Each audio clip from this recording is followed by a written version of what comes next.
apa aja sih yang harus disiapkan saat ingin resign dan ingin mulai Oke, bisnis ketika mau resign dan fokus memulai bisnis ya. Kalau bisa jangan pas memulai.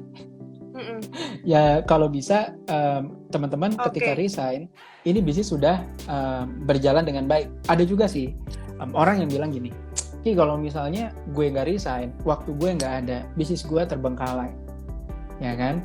Ya berarti lu harus beraniin diri. Harusnya balik lagi ke financial engineering yang tadi saya bilang. Balik lagi harusnya berarti kalau misal coba hitung-hitungan. Kalau lu meng-hire orang, apakah lebih menguntungkan? Ya kan? Apakah bisnis lu bisa tetap jalan? Kalau misalnya nggak bisa, lu harus ada di situ. Jangan-jangan lu bukan melakukan bisnis, tapi melakukan mencari uang dengan sebagai seorang profesional, gitu kan? Karena yang saya tahu bisnis itu kita developing people untuk menghasilkan uang, bukan menukarkan skill kita untuk menghasilkan uang. Kalau menukarkan skill kita untuk menghasilkan uang, itu kan namanya seorang profesional. Kalau karyawan, itu menukarkan waktunya untuk menghasilkan uang. Ya kan? Karena kita dibayar per jam. Kita lebih, ya kita dikasih lembur.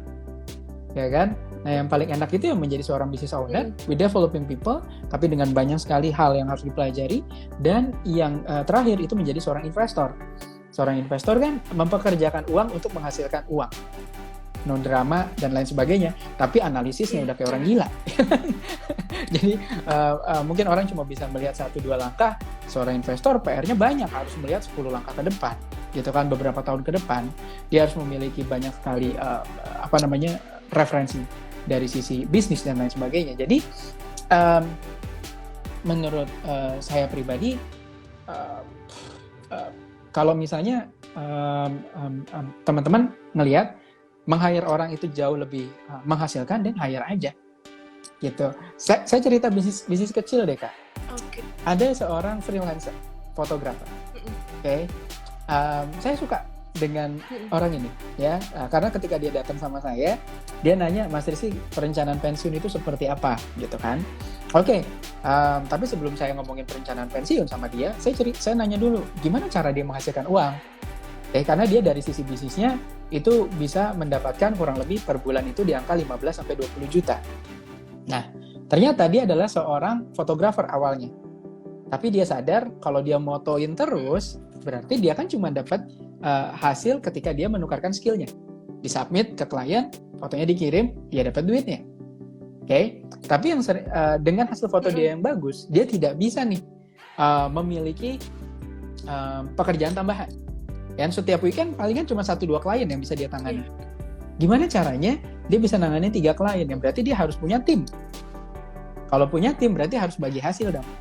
Ya kan? Misalnya kalau misalnya kerja motoin kayu nih sama pasangan misalnya, persentasenya adalah 40% buat perusahaan, gitu kan? 60% buat si fotografer. Ya kan? Atau bisa jadi juga kalau klien saya 50% atau 40% buat fotografer, gitu kan. Jadi tergantung leveling fotografernya. Jadi dia rangkapin, oh lu di level ini nih, ya udah lu pembagian hasilnya sekarang di 40 ya. Ya udah sering-sering sama gue, nanti kita akan tingkatin terus dan rate-nya udah jelas. Jadi dia benar-benar membangun sistemnya segala macam. Dia hiring fotografer, videografer dan lain sebagainya. Sekarang dia memiliki sebuah agency kecil, gitu ya. Dan sekarang dia malah nggak moto sama sekali, duitnya udah kayak dia moto setiap bulan. Gitu kan? Ya, itu kan berarti developing people. Ya kan? Nah itu makanya ketika kita develop people dan kita perhitungannya jelas, keuntungan kita juga fair, gitu kan, ya sebenarnya nggak ada reason teman-teman harus resign, karena dia sendiri juga masih kerja di e-commerce, gitu.